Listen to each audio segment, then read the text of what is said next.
Welcome to Telugu. నేను మీ anchor Sarath. ఇటీవల కాలంలో చాలామంది ఫ్యామిలీస్ కానీ వాళ్ళ ఫ్యామిలీస్కి సంబంధించిన వాళ్ళు కూడా చాలామంది బెట్టింగ్ యాప్స్ వల్ల, ఈ బెట్టింగ్ లోన్స్ వల్ల, వీటన్నిటి వల్ల చాలా సఫర్ అవుతున్నారు. సో ఇలాంటి వాటన్నిటిని అరికట్టడానికి సజ్జనార్ గారు కూడా ముందుకొచ్చి ఈ ఆన్లైన్లో జరిగే బెట్టింగ్స్ కానీ, మోసాలు కానీ, ఇలాంటి గేమ్స్ కానీ వీటన్నిటి గురించి సార్ ఎప్పటి నుంచో పోరాడుతున్నారు. అండ్ అంతేకాకుండా చాలామందికి కూడా సొసైటీలో ఉన్న వాళ్ళందరికీ కూడా ఒక పిలుపునైతే ఇవ్వడం జరిగిందనమాట. సో ఇలాంటివి అరికట్టాలి ఏంటనేది మనం రీసెంట్గా చూస్తే భయ్యా సన్నీ యాదవ్ కావచ్చు అండ్ హర్ష సాయి కావచ్చు, ఇలాంటి చాలామంది అంటే ఎవరైతే సోషల్ మీడియాలో వాళ్ళకి ఒక ఫాలోవర్స్ ఉండి ఒక ఇన్ఫ్లుయెన్సర్స్ అని వాళ్ళ పేర్లు అయితే ఉన్నాయో వాళ్ళు జనాల్ని ఇన్ఫ్లుయెన్స్ చేయాల్సిన విధంగా చేయకుండా బెట్టింగ్ యాప్స్ అనేవి ప్రమోట్ చేస్తూ చాలామంది వాటి వల్ల లాస్ అవ్వడం కానీ, ఫ్యామిలీస్ కూడా లాస్ అవుతున్నారు. సో ఇలాంటి వాటి గురించి ఒక చర్యలు జరుగుతున్నాయి ఇప్పుడిప్పుడే. అండ్ దీని గురించి మాట్లాడడానికి మనతో పాటు సజ్జనార్ గారు ఉన్నారు. సార్ నమస్తే సార్.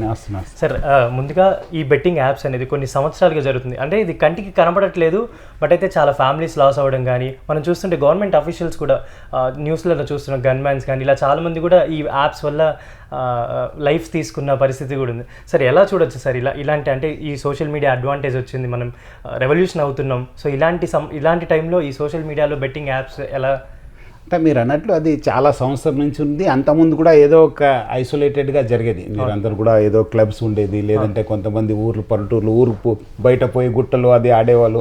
ఇప్పుడు ఏమైంది, టెక్నాలజీ అయింది. ఇప్పుడంతా అరచేతిలోనే మీకు మొత్తం ప్రపంచం ఉంది. మీకు స్మార్ట్ ఫోన్ ఉంది, యాప్స్ ఉన్నాయి, ఎక్కడ కావాలో అక్కడ డౌన్లోడ్ చేయవచ్చు. వాళ్ళు కూడా ఎక్కడి నుంచో అప్లోడ్ చేసి మీకు రంగం బింది. సో ఇది టెక్నాలజీ వల్ల చాలామంది తెలియక గవర్నమెంట్ సర్వెంట్స్ అంతా దీంట్లో పడిపోతున్నారు. ఇది ఒక విషచక్రము. ఏమంటే ఫస్ట్ నా దగ్గర ఉన్న జీతం నుంచే లేదంటే నా వచ్చే డబ్బుల నుంచి స్టార్ట్ చేస్తాను. స్లోగా పేరెంట్స్ లేదంటే వైఫ్ దగ్గర వెళ్తుంది. అక్కడి నుంచి మళ్ళీ ఇంట్లో ఉన్న బంగారమో ల్యాండో దానికి వెళ్తుంది. తర్వాత మళ్ళీ relatives, brother, sisters, brother in laws దగ్గర వెళ్తుంది. తర్వాత ఫ్రెండ్స్ దగ్గర. తర్వాత ఏమవుతుందంటే బ్యాంక్స్. తర్వాత లేదంటే ఇప్పుడు ఈ మధ్యలో మళ్ళీ మీరు టెక్నాలజీ రెవల్యూషన్, లోన్ యాప్స్.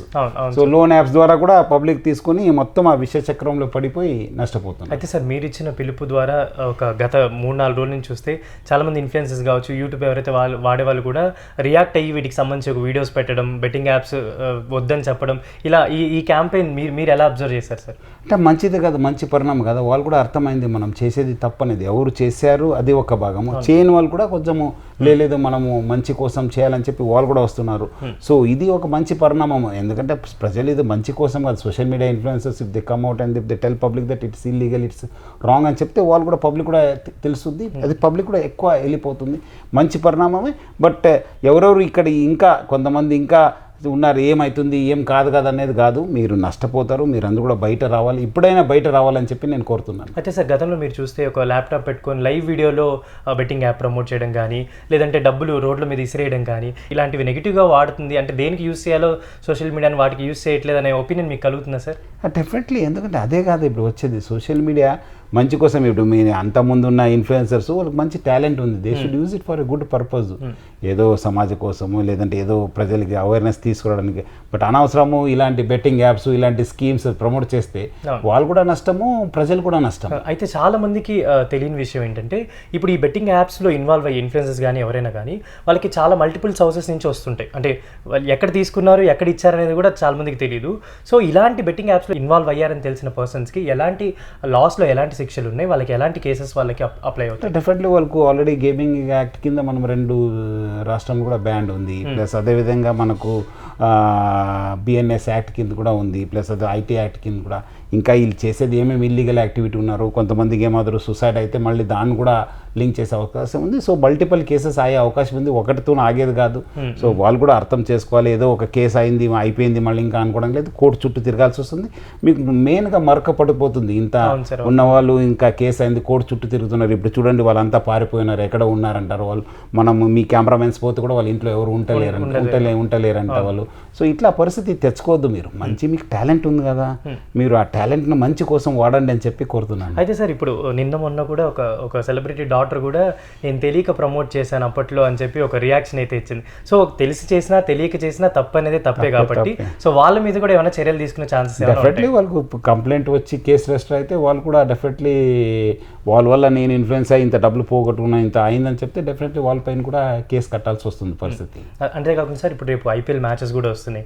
యువత ఏంటంటే ఖాళీగా ఉన్నా లేకపోయినా అట్లీస్ట్ మ్యాచెస్ చూస్తుంటారు. చేస్తుంటారు, బాల్ టు బాల్ బెట్టింగ్స్ జరుగుతుంటాయి, ఇవి చాలా ఎక్కువ ఉంటాయి రేపు నెక్స్ట్ మంత్ నుంచి ఐపీఎల్ సీజన్స్ కానీ. సో యువతకి అంటే మీరు ఏం చెప్దాం అనుకుంటున్నారు? ఎందుకంటే డబ్బు అనేది ఒకసారి వస్తుంది, తర్వాత మళ్ళీ మళ్ళీ దాని మీద ఇన్వెస్ట్ చేస్తూ ఉంటారు, సో తర్వాత లాసెస్ అవుతుంటారు, ఫ్యామిలీస్ని కూడా కోల్పోతూ ఉంటారు ఈ బెట్టింగ్స్లో పడి. సో యువతకి మీరు ఏం చెప్దాం అనుకుంటున్నారు సార్? అదే మీరు ఏమాదిరి గేమ్ ఐపీఎల్ వస్తుంది, లేదంటే ఇంకోటి మ్యాచ్ వస్తుంది, ఇంకోటి కప్ వస్తుంది, మీరందరూ కూడా ఒక స్పోర్ట్స్గా అది చూడాలి, కానీ ఒక స్పోర్ట్స్మెన్ స్పిరిట్తోని అది ఎంజాయ్ చేయాలి. కానీ మీరు ఏదో ఆ ball to ball bat to bat ఆడినట్లు మీరు ఈ ఒక రన్ అయిన తర్వాత ఇంకా నెక్స్ట్ 6 కొడతారు, ఇంకా 4 కొడతారని చెప్పి అలాంటి చేయవద్దు. Please enjoy. మీరు దాని బెట్టింగ్ యాప్ జోలికి వెళ్ళి మీరు నిజమైన ఎంజాయ్ మిస్ చేస్తున్నారు. అక్కడ డబ్బులు కూడా పోగొట్టుకుంటున్నారు, ఇక్కడ కూడా మా ఎంజాయ్మెంట్ కూడా పోగొట్టుకుంటున్నారు. సో ఎవరు కూడా ఈ బెట్టింగ్ నుంచి లాభం పొందిన వాళ్ళు ఎవరు లేరు. చాలా సంవత్సరం నుంచి చూశాను. సో మీరు ఆ బెట్టింగ్ జోలికి పోవద్దు. యూత్ మీరు అందరూ కూడా దూరం ఉండాలి. ఎవరు మీకు చేస్తే కూడా మీరు మెంటల్గా స్ట్రాంగ్ ఉంటే ఎవరు మీకు ఏం చేయలేరు. బట్ చాలామంది అది ఉండక బలి అయిపోతున్నారు. ఏదో peer pressure, friends pressure, relatives pressure, దాని జోలికి పోవద్దని చెప్పి నేను కోరుతున్నాను. అయితే సార్ ఇప్పుడు మీరు ఈ క్యాంపెయిన్ స్టార్ట్ చేసినప్పుడు నుంచి నాకు తెలిసి మీరు ఒక 6 months ఫ్యూ మంత్స్ నుంచి మీరు అబ్జర్వేషన్లో ఉండింటారు. ఎంతవరకు ఇన్వాల్వ్ అయ్యున్నారనే ఇన్ఫర్మేషన్ ఉంది సార్ మీకు? అంటే ఇన్ఫ్లుయెన్సర్స్ కానీ, సోషల్ మీడియాలో ఉన్న వాళ్ళు కానీ, సెలబ్రిటీస్ కానీ ఎంతవరకు? చాలా మంది ఉన్నారు. ఇప్పుడు ఇది లాస్ట్ 1 weekలోనే చాలా మంది వీడియోస్ అది పంపించారు.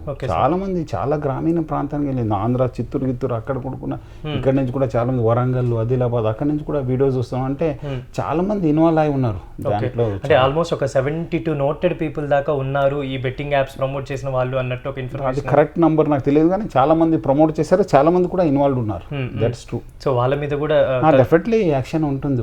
వాళ్ళు ఏదో అనుకుంటున్నారు ఏం కాదు మనకు అని చెప్పి. మొన్న కూడా కొంతమంది వీడియోలు అది కాదు, ఏదో రోజు కేసు డెఫినెట్లీ అవుతుంది. ఎవరో ఒకరు వాచ్ చేస్తున్నారు కదా, ఇంత ప్రజల అవేర్నెస్ వచ్చింది, డెఫినెట్లీ కేసు అయిపోతుంది. సార్ ఇప్పుడు సెలబ్రిటీస్ కూడా చాలా మంది కూడా ఈ ఆన్లైన్ క్రికెట్ యాప్స్ గురించి, కొంచెం రమ్మీస్ గురించి, ఇలాంటి వాటి గురించి కూడా యాడ్స్ చెప్తూ ఉన్నారు. సో వాళ్ళ మీద ఏమైనా చర్యలు జరిగే అవకాశం? అందరిపైన చర్యలు ఉంటుంది. ఇప్పుడు ఒకసారి స్టార్ట్ అయితే పీపుల్ విల్ స్టార్ట్ కదా. వాళ్ళని ఎందుకు, వాళ్ళేమో పెద్ద ఇది కాదు కదా, చట్టం గేమ్ వాళ్ళ అతీతం కాదు కదా. డెఫినెట్లీ వాళ్ళపైన కూడా అవుతుంది. పోలీసులు అదే ఇన్వెస్టిగేట్ చేయాలి, ఎవరెవరు చేశారు ఏమనేది బయట తీసుకురావాలి. సో ఇన్ఫ్లుయెన్సర్ అయినా, సామాన్యుడైనా, సెలబ్రిటీ అయినా, ఎవరికైనా ఒకటే రూల్ ఉంటుంది అంటే ఈ బెట్టింగ్ యాప్స్ లేదు. ఎందుకంటే అది ఇల్లీగల్ యాక్టివిటీ కదా, అన్ఎథికల్ యాక్టివిటీ ప్రమోట్ చేస్తున్నారంటే డెఫినెట్లీ వాళ్ళపైన యాక్షన్ ఉంటుంది.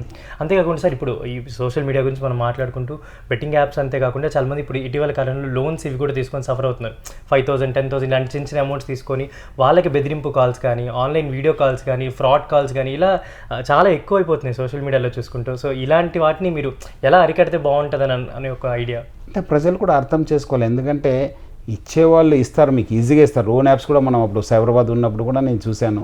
ఇచ్చేవాళ్ళేమో ఈజీగా ఇస్తారు, తర్వాత హెరాస్మెంట్ ఉంటుంది. సో మీరందరూ కూడా మీ ఒక్క ఏమున్నా మీ ఖర్చులు కానీ, మీ ఒక్క ఏమాదిరి తీసుకోవాల్సి అనిపిస్తే మీరు లీగల్ బ్యాంక్స్ దగ్గర కానీ, మీకున్న సోర్సెస్ దగ్గర వెళ్ళాలి. కానీ అనవసరం మీకు ఏదో డబ్బులు ఇస్తున్నారు తీసుకుంటే డెఫినెట్లీ మీ యొక్క అంతా డౌన్లోడ్ చేసుకుంటారు, మీ రిలేటివ్స్కి హెరాస్మెంట్ చేస్తారు, మీకు హెరాస్మెంట్ అవుతుంది, మళ్ళీ ఇంటికి వస్తారు. అలాంటి పని చేయొద్దు. మళ్ళీ మీకు వాళ్ళు ఇచ్చే వడ్డీ కూడా ఎక్కువ ఉంటుంది. అది అర్థం తెలియదు చాలామందికి. సో దానివల్ల ఈరోజు కర్ణాటకలో మనకు అంతకుముందు 2-3 years బ్యాక్ అక్కడ జరిగితే, కర్ణాటకలో ఇప్పుడు ఇంకా చాలా ఎక్కువ సూక్ష్మ రుణాల వల్ల చాలా నష్టపోతున్నారు పబ్లిక్. సో ప్రజలు అర్థం చేసుకోవాలి.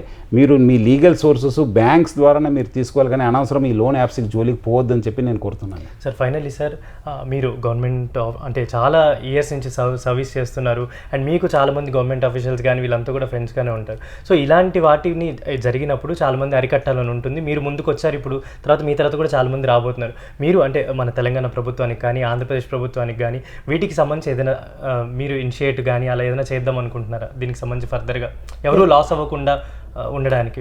ఆల్రెడీ ఇప్పుడు అందరి దృష్టికి వెళ్ళింది కదా డెఫినెట్లీ. ఎందుకంటే ఒకసారి సమస్య బయటకు వచ్చిన తర్వాత అందుకు కేసెస్ రిజిస్టర్ కావాలి. గవర్నమెంట్కి ఎప్పుడు కూడా డాటా అవసరం ఉంటుంది, ఇంతమంది నష్టపోయారు, ఇంతమంది చేశారంటే. సో అన్ని చోట్ల కూడా కేసు రిజిస్టర్ అయితే ఆ మ్యాగ్నిట్యూడ్ ఎంత సమస్య ఉందని చెప్పి తెలుస్తుంది. సో ప్రజలందరూ కూడా మీరు నష్టం జరిగితే ప్లీజ్ రిజిస్టర్ ద కేసెస్. అప్పుడే మనకు అంతా ఏం స్కామ్ అయింది, ఎంతమంది నష్టపోయారు అనేది కూడా మనకు తెలిసి, నష్టం జరిగిన వాళ్ళే కాకుండా ఇలా బెట్టింగ్ యాప్స్ ప్రమోట్ చేస్తున్నారని వాళ్ళు కూడా చెప్పొచ్చు. మీరు 1930కి చెప్పొచ్చు, డైరెక్ట్లీ పోలీస్ స్టేషన్ పోయి కూడా కంప్లైంట్ చేయవచ్చు, 100 కూడా కంప్లైంట్ చేయవచ్చు. Thank you sir. అంటే మీలాంటి వాళ్ళు చెప్పడం వల్ల దీని మ్యాగ్నిట్యూడ్ ఎక్కువ ఉంది అండ్ రీచ్ కూడా చాలామంది 2-3 రోజుల నుంచి చూస్తుంటే say no to betting apps అని కానీ వాళ్ళ రియాక్షన్ కానీ ఎవరు కూడా ప్రమోట్ చేయొద్దని కానీ ఇలా సోషల్ మీడియాలో ఒక మంచి పాజిటివ్ ఇదైతే జరుగుతుంది. సో డెఫినెట్లీ ఎవరు కూడా బెట్టింగ్ యాప్స్ వల్ల కానీ లోన్ యాప్స్ వల్ల కానీ ఇలా ఫర్దర్ సోషల్ మీడియా నుంచి ఏ అమౌంట్ కూడా లాస్ అవ్వకూడదు అండ్ వాళ్ళ హెల్తీ లైఫ్స్ కూడా స్పాయిల్ అవ్వకూడదు అని కోరుకుందాం సార్. Thank you.